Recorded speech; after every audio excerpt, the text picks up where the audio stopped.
Fala pessoal do Psicopatologia na Prática, sejam bem-vindos a mais uma aula do nosso curso e hoje a gente vai trazer um assunto muito da moda que os pacientes costumam trazer da seguinte forma: será que eu tenho TDAH?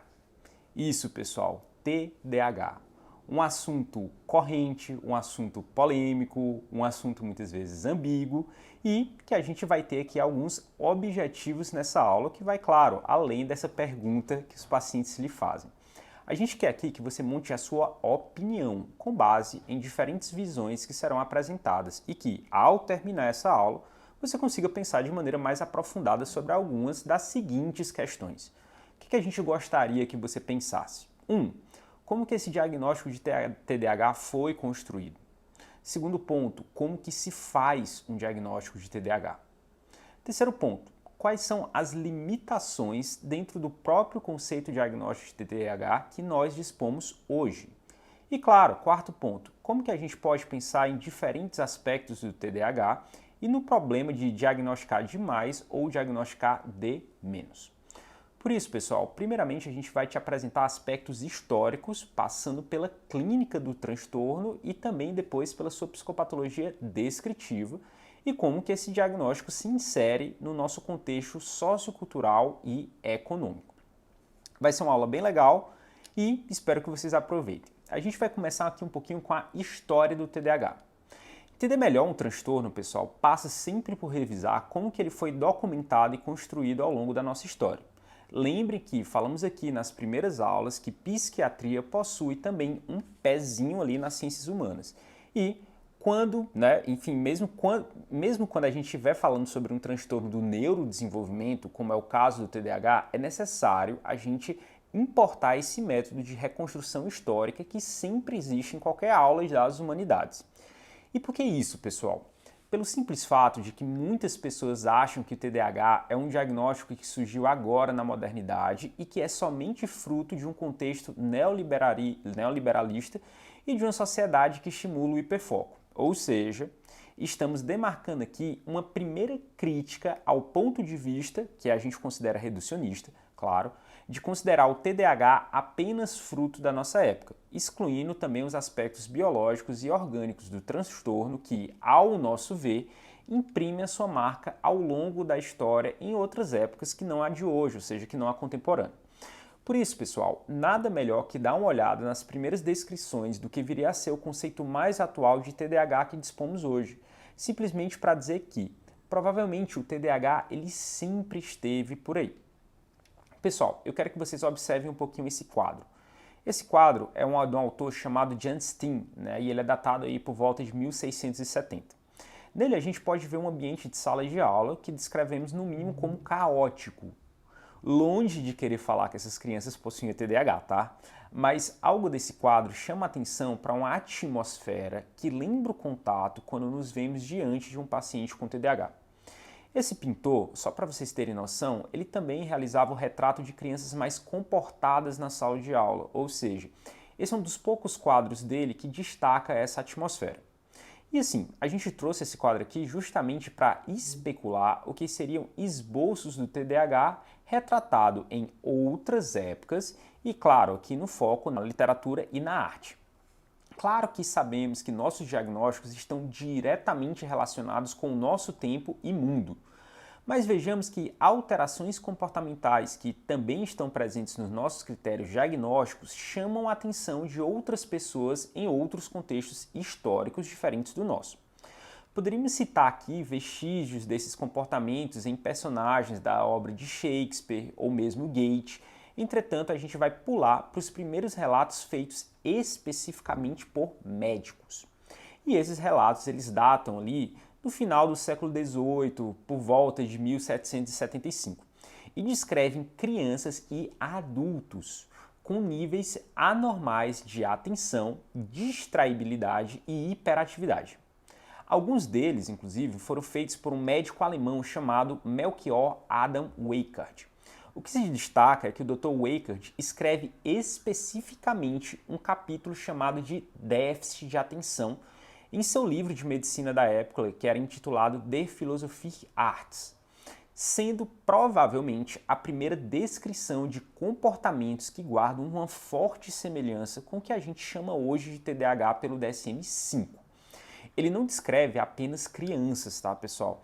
Mas ele descreve também adultos que sofrem por falta de atenção, sendo facilmente distraídos por qualquer coisa, até mesmo por sua própria imaginação, além de um menor grau de perseverança e persistência e atitudes impulsivas e reativas, o que levariam, geralmente, à caracterização dessas pessoas como descuidadas, imprudentes, aéreas e inconstantes na execução de tarefas.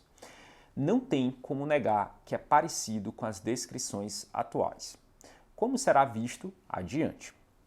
Outro aspecto interessante é que esse médico notou que esses comportamentos eles eram mais comuns em crianças do que adultos e chegou a especular a origem dos comportamentos que era, para ele, devido a uma falta de disciplina e estimulação ou a déficits auditivos, chegando até mesmo a falar em desregulação de fibras cerebrais devido a uma estimulação inadequada. Olha que perspicaz esse médico, ele destacou isso muito antigamente. E aí a gente vai dar um salto temporal para o século XIX, onde a gente vai ver um relato que não é necessariamente da medicina, mas é um dos primeiros relatos de um psiquiatra, teoricamente. E não é um relato médico propriamente dito. Trata-se de um livro infantil escrito por Heinrich Hoffmann, conhecido como Slowly Peter, Straw Peter, ou em tradução, Pedro Desleixado, Pedro de Palha. O legal é que ele traz alguns personagens, como o Firigeri Philip, ou que Firigeri ele pode ser traduzido como inquieto, e narra a história de uma criança que seria bastante inquieta, hiperativa, impulsiva, além de um outro personagem chamado Johnny Lucinier, ou Joãozinho Mundo da Lua, na nossa tradução. Um personagem bastante desatento. Olhem com carinho, pessoal. Esse psiquiatra, através de sua narrativa, dá exemplo de dois personagens que tendem para as divisões de TDAH que temos hoje. Um com predomínio da hiperatividade e impulsividade, que seria o personagem do Philip, e outro com predomínio da desatenção, ou predominantemente desatento, que seria o personagem de Johnny. Ou seja, ele capturou muito bem isso em relatos literários. Só que, claro, isso são relatos literários, tá? Um protótipo mais formal do transtorno, ele começa a ser apresentado somente em 1902 por um médico chamado George Frederick Steele, com a descrição de um grupo ali de 43 crianças que ele reportou como tendo um transtorno psíquico anormal ou, para ele, um defeito anormal de controle moral.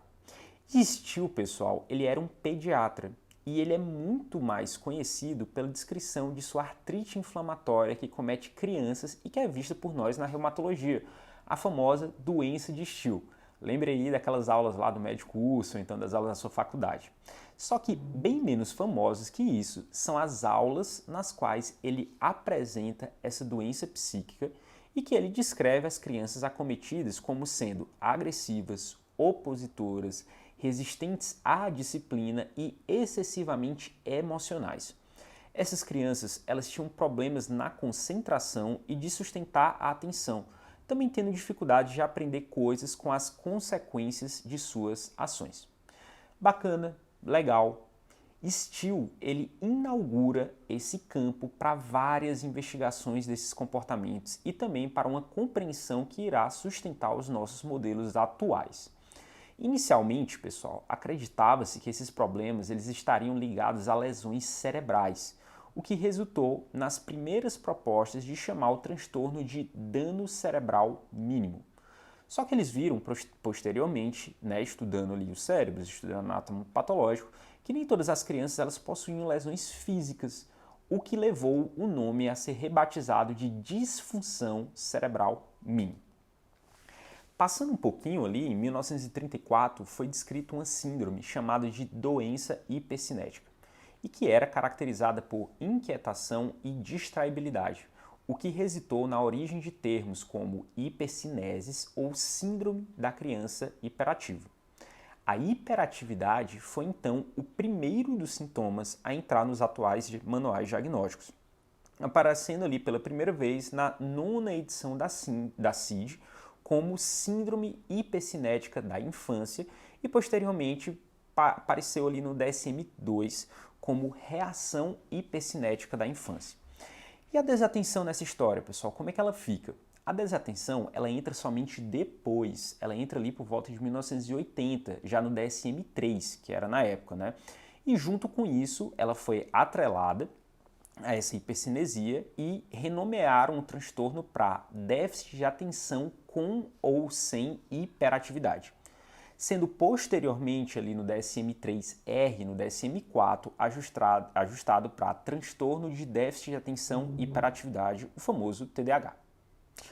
Pessoal, eu gostaria de destacar com esse breve resumo histórico 2 aspectos desses transtornos. Primeiro deles, notem que o foco das descrições sempre ocorreram em crianças, ou seja, a literatura sobre adultos, assim como a nossa compreensão nessa faixa etária, é relativamente recente. E isso contribui bastante para dificuldades e confusões no consultório. O segundo aspecto, pessoal, também é que as descrições feitas são sempre de comportamentos, ou seja, se dizemos que uma criança é hiperativa, ou que ela não aprende com seus erros, que é impulsiva, ou que não consegue sustentar a atenção para as tarefas de casa, sempre iremos cair em uma determinada norma. É esperado alguma coisa dessas crianças, pois comparamos esses comportamentos em relação justamente ao que seria esperado normal. Lembra lá da aula de normal e patológico? Normas são réguas que podem ser biológicas, numéricas ou mesmo socioculturais.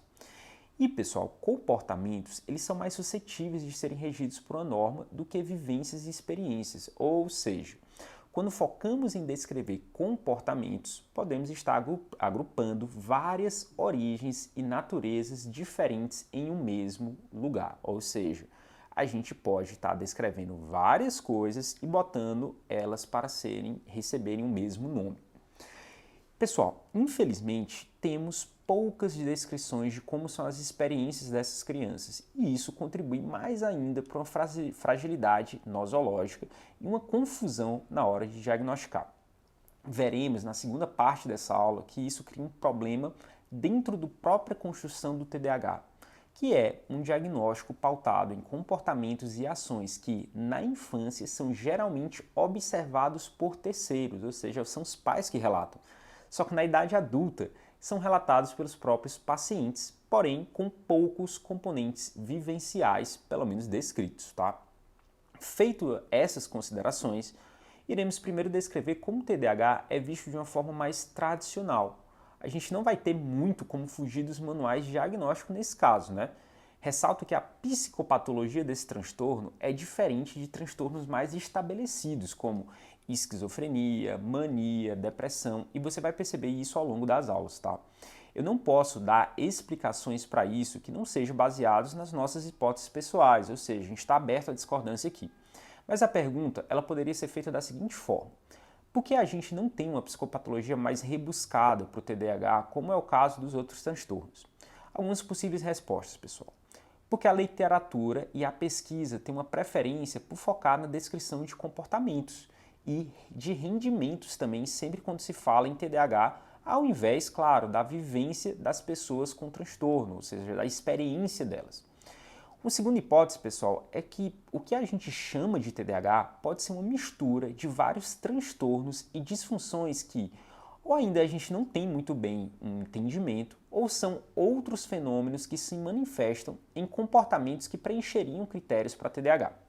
E a terceira hipótese, pessoal, é que pode ser que o que a gente chame de TDAH possa não existir como entidade em si pura e dotada de validade, e seus comportamentos disfuncionais seriam mais resultantes das exigências ambientais do que uma disfunção do indivíduo.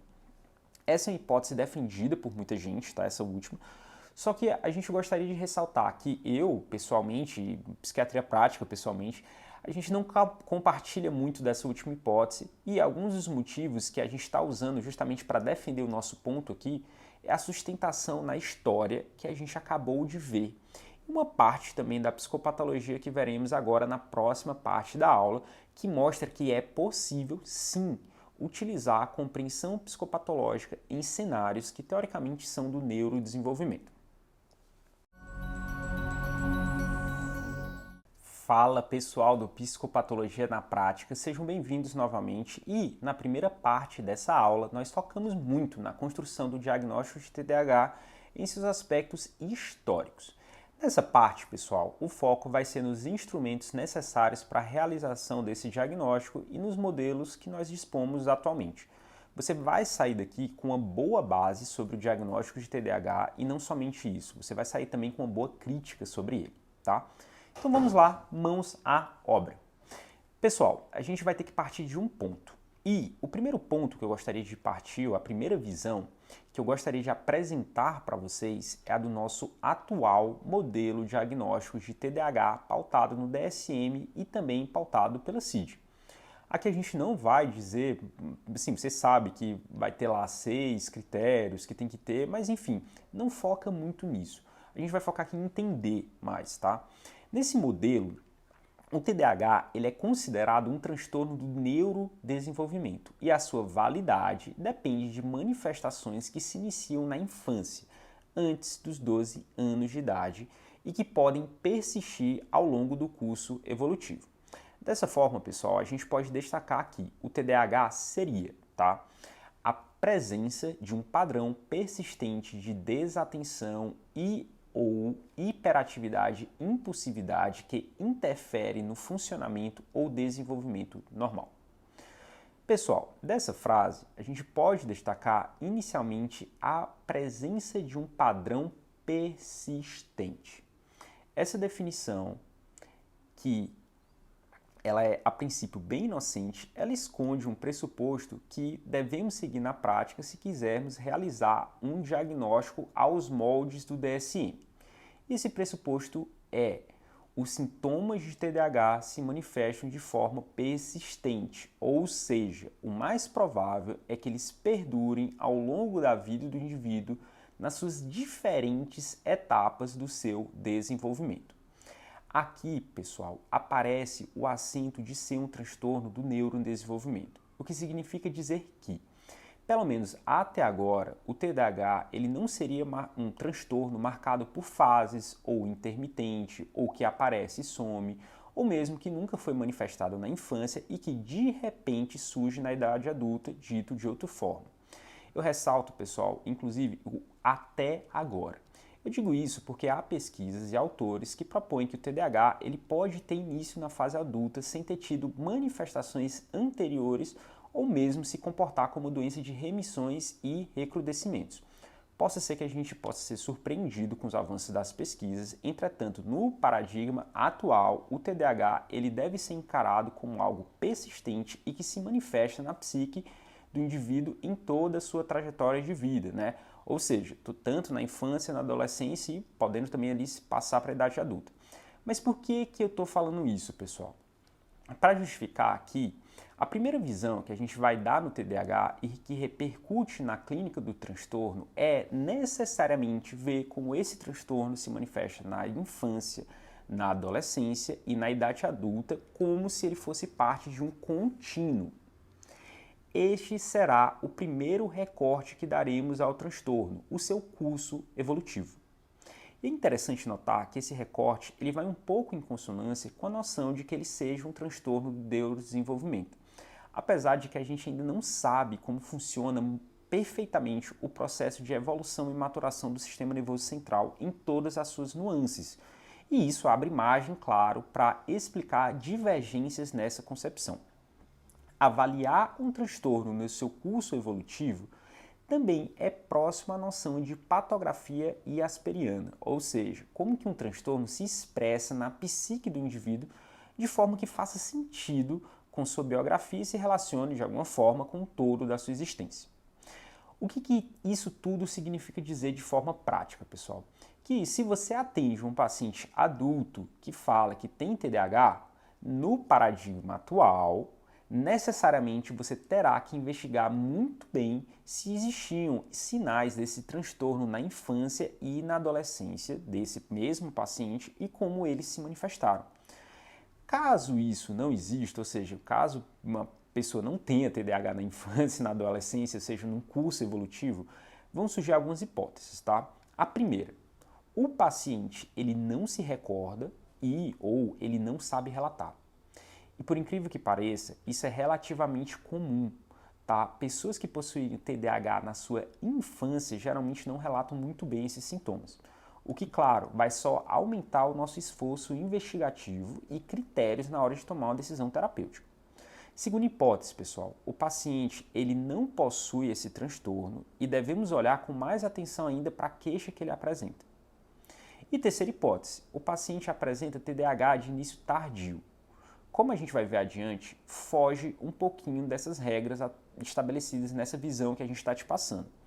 Ou seja, tudo isso significa dizer que devemos ser mais criteriosos na investigação dos pacientes, incluindo as suas biografias. Outro ponto importante, pessoal. Caso na prática a gente esteja diante de uma criança e de um adolescente com suspeita de TDAH, a gente deve, claro, além de ter essa suspeita, realizar o acompanhamento ao longo do tempo de como que esses sintomas eles vão se manifestar e verificar se faz um sentido no decorrer da evolução. Ou seja, não é só passar Venvanse ou Ritalina, tá? Mas sim acompanhar com rigor e cuidado ao longo do tempo, sempre reavaliando.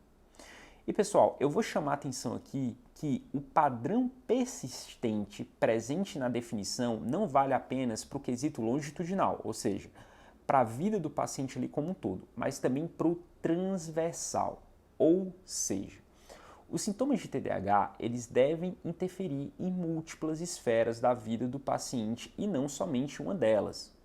Isso dá uma importante pista diagnóstica. É muito mais provável que uma pessoa que tem TDAH mostre prejuízos em provas, trabalhos, relacionamentos, vida pessoal, projetos, regulação emocional, ou seja, globalmente, do que uma pessoa que diz ter e você avalia um prejuízo somente na esfera do trabalho. Toda a vida da pessoa ali mostra meio intacta de uma certa forma. Beleza. Isso é fundamental para uma boa prática. E há um jeito que facilita isso: envolver terceiros na avaliação do paciente que tragam outros ângulos da mesma história. O que significa dizer que é de bom tom, quando você suspeita de TDAH, realizar entrevista com pais, professores, colegas de trabalho, amigos, companheiros do paciente. Claro que sempre assim, guiado pelo bom senso e principalmente quando se tem uma dúvida diagnóstica. Isso é mais útil que aplicar escalas e eu garanto isso para vocês. Pessoal, perfeito.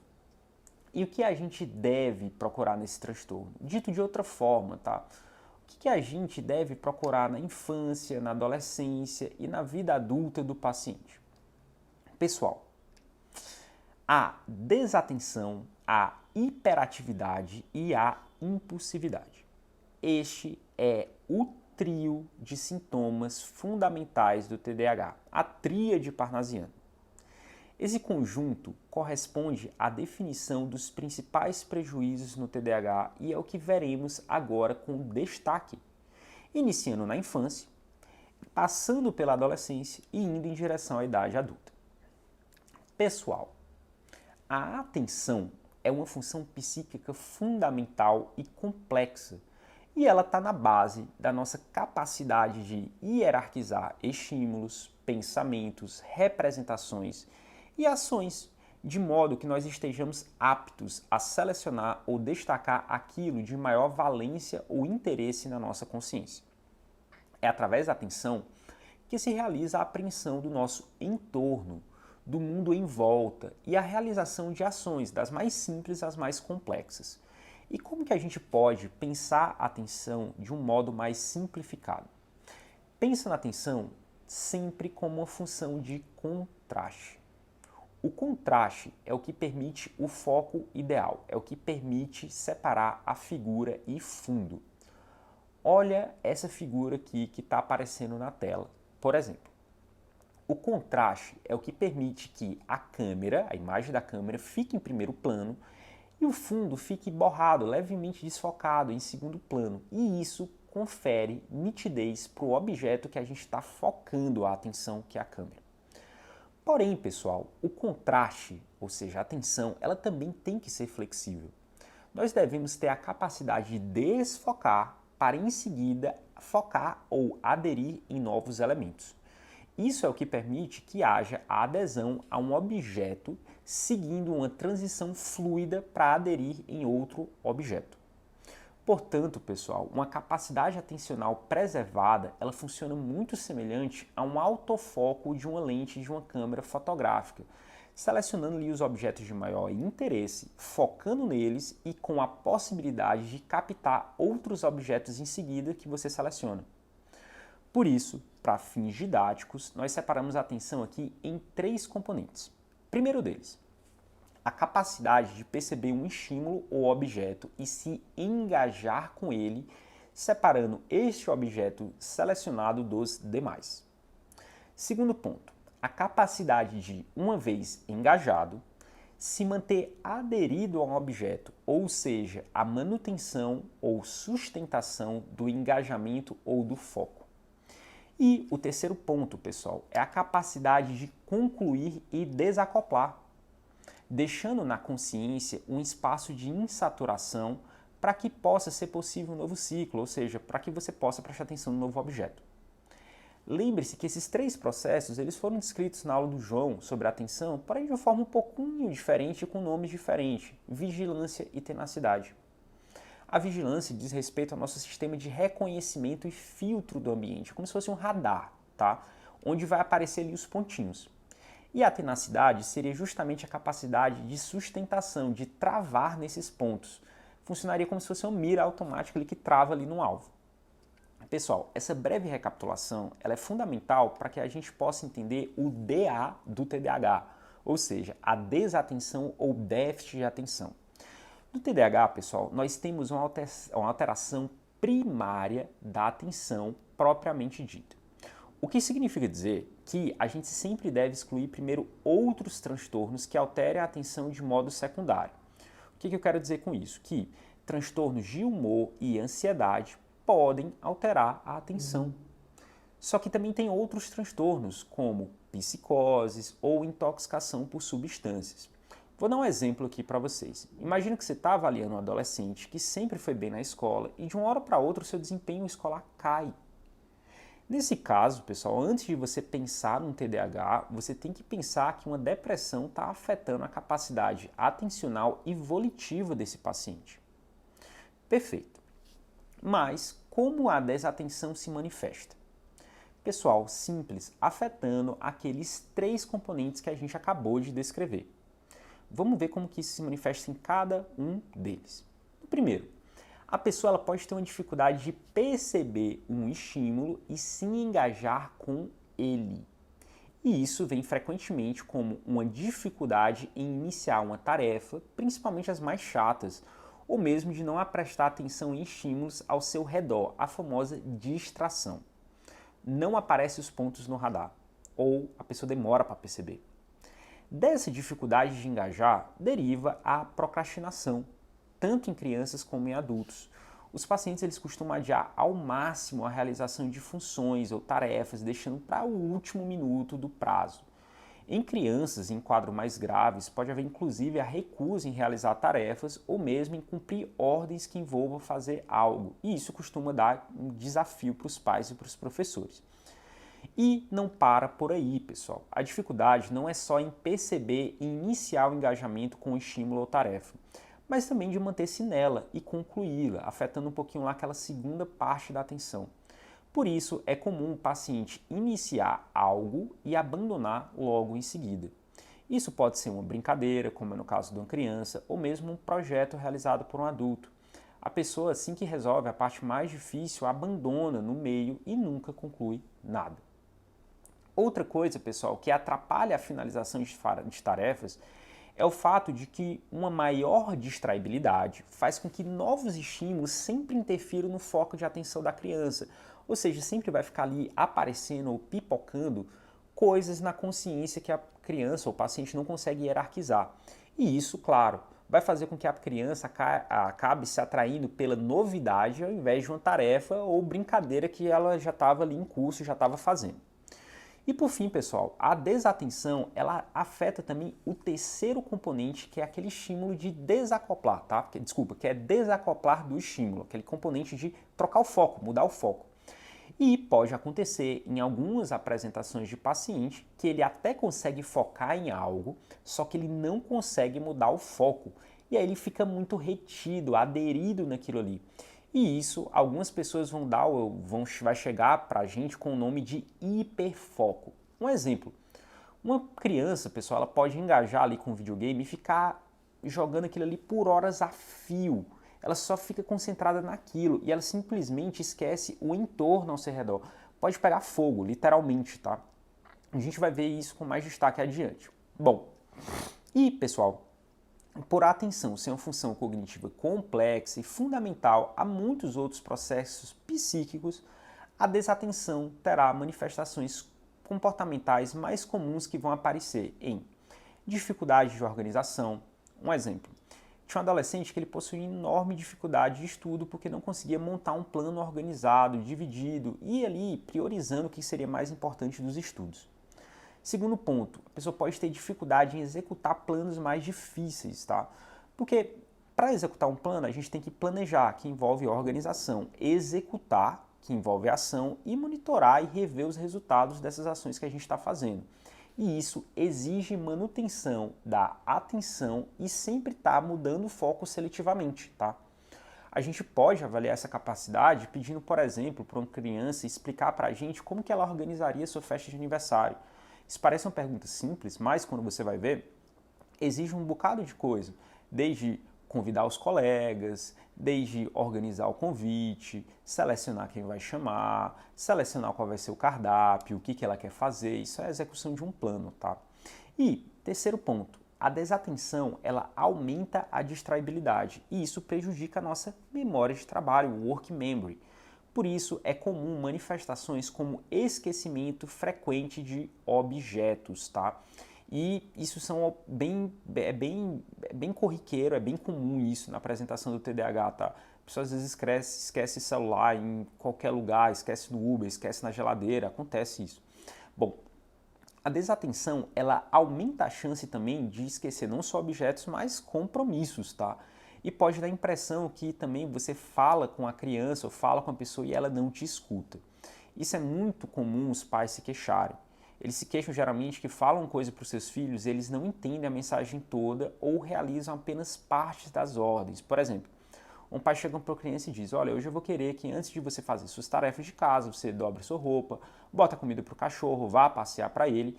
E aí a criança ela só entende a última parte, vá passear com o cachorro e ignora todo o resto.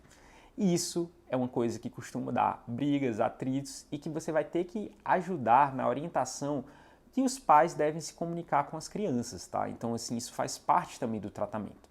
Aqui vai estar aparecendo agora uma lista de sintomas que são mais comuns no âmbito da desatenção. De antemão, eu oriento sempre uma leitura crítica e clínica na hora de aplicar isso aqui. Lembre-se, pessoal, que no TDAH o mais comum é que esses sintomas eles venham associados, tá? Também associados com a hiperatividade e impulsividade, e não isolados, é incomum isso. Se você notar apenas poucos ou sem relação com os outros achados que a gente vai descrever, ou mesmo apenas em um período da vida, em uma situação muito específica, desconfie em que possa ser outra coisa. Outro aspecto importante é que a desatenção ela pode flutuar sim, a depender do grau de motivação e de estímulos que a criança encontra naquela tarefa.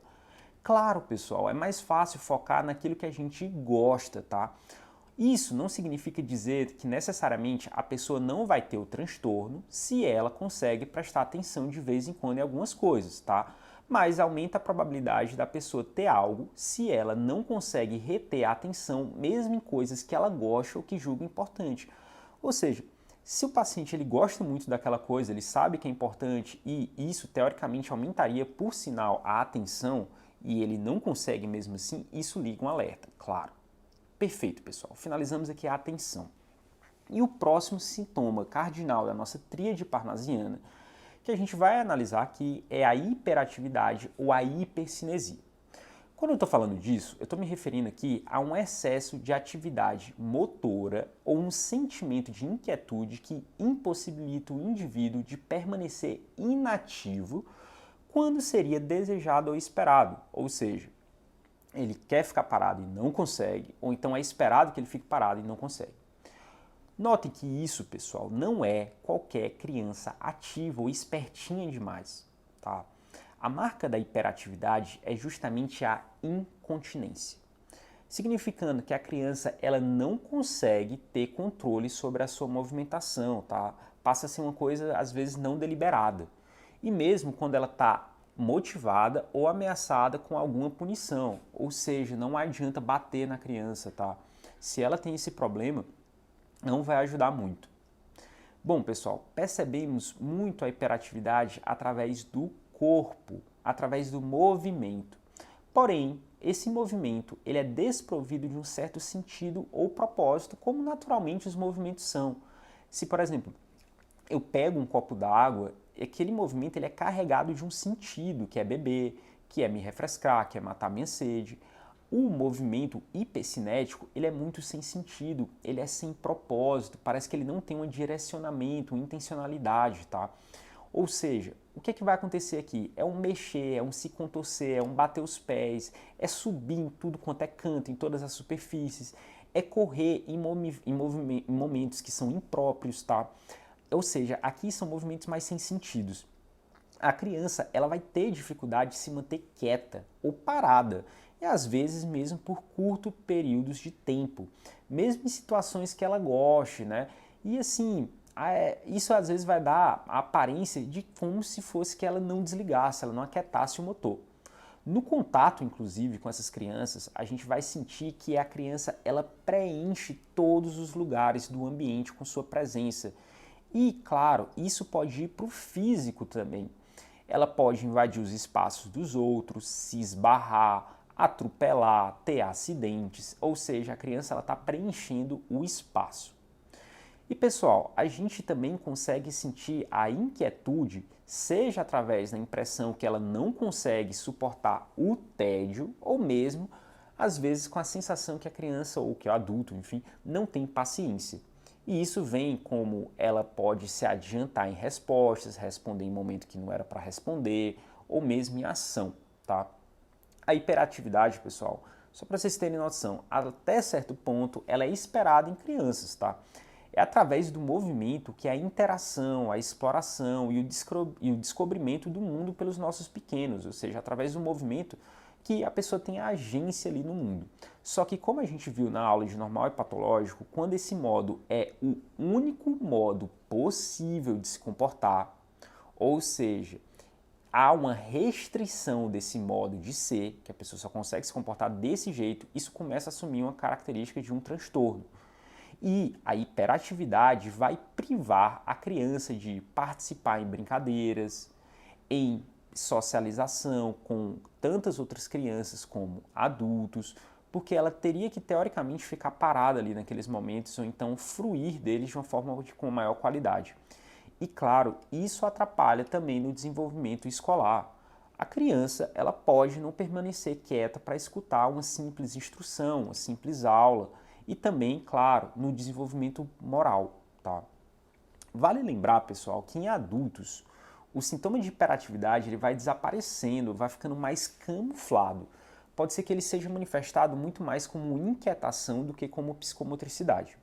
Com o desenvolvimento, o próprio controle social e o aumento do autocontrole vai inibindo comportamentos que seriam ditos como hiperativos, sobretudo os motores, tá? E isso, claro, vai dificultar a gente fazer um diagnóstico mais ainda na faixa etária adulta. Mais uma vez, está aparecendo aqui na tela uma lista de sintomas comportamentais que podem ajudar no diagnóstico de TDAH mais relacionados aí com hiperatividade e impulsividade. Só que, óbvio, usem com crítica, o que a gente está descrevendo aqui. Pessoal, por fim, ali de mãozinha dada, junto com a hiperatividade, existe a impulsividade, que é o nosso último sintoma que compõe essa tríade, e esse sintoma é frequentemente negligenciado, tá? Nas nossas avaliações. A gente pode pensar um pouco na impulsividade como sendo um curto-circuito do arco volitivo, ou seja, ele é próximo a uma incontinência motora ou da ação. O arco volitivo normal, ele tem etapas e, ao invés de ocorrer essas etapas normais, que seriam o planejamento, a ponderação, a deliberação antes do agir, a criança ela bypassa, ou seja, ela pula direto do desejo para a ação, sem pensar muito nessas etapas, sem pensar muito nas consequências dos seus atos. O que você está vendo aqui é justamente que vai tendo uma expulsão do pensamento e do planejamento, que são, o pensamento, ele geralmente ele organiza, ele dá contorno às nossas ações, em prol, claro, de lançar as ações no mundo sem um controle do que isso irá resultar. Em crianças, pessoal, a gente pode observar isso em comportamentos como não conseguir esperar a sua vez e já falar logo, atravessar a rua de forma desavisada, ter muita pressa ali para terminar uma prova. Só que na adolescência, essas manifestações, inclusive as mais graves, né, a impulsividade ela pode ganhar destaque em muitos outros comportamentos, e esses comportamentos podem ser perigosos. Por exemplo, uso de drogas de uma forma impulsiva, abandono escolar porque tomou ações ali muito impulsivas que atrapalharam o bom convívio, então prejudicaram ali dentro da escola. Às vezes a pessoa pode ter um pavio muito curto e se envolve em comportamentos agressivos e às vezes desafiadores, ou seja, né, comportamentos ali que podem levar os pacientes a serem taxados como imprudentes, inconsequentes, irresponsáveis, pode sempre ter um pezinho ali na impulsividade aumentada. E por isso, pessoal, sempre que vocês escutarem esses termos na sua prática, a gente deve ter cuidado e olhar com muito carinho, tá? Porque isso pode ter consequência, né? Pode resultar em constantes atritos e conflitos com as pessoas, com o mundo, com a sociedade, com a moralidade. E sempre que vocês escutarem isso, parem, botem a mão no coração e deem uma atenção na avaliação desses pacientes, tá? Beleza. Esse é o nosso papel e muitas vezes na nossa terapêutica a gente vai justamente funcionar para esses pacientes como um ego auxiliar, né? Ou então mesmo um córtex pré-frontal ali fora deles, um córtex pré-frontal externo, tá? A gente vai tentar muitas vezes assim fazer a ponderação por esses pacientes ou o pensamento por esses pacientes e um treino ali de habilidades para eles. Bom, pessoal, a gente encerrou aqui a tríade parnasiana. A gente viu aqui os principais sintomas cardinais do TDAH. E agora a gente vai ver como a gente deve pensar nessa psicopatologia relacionada com a clínica, tá? Fechando um pouco com algumas das particulares do TDAH na idade adulta.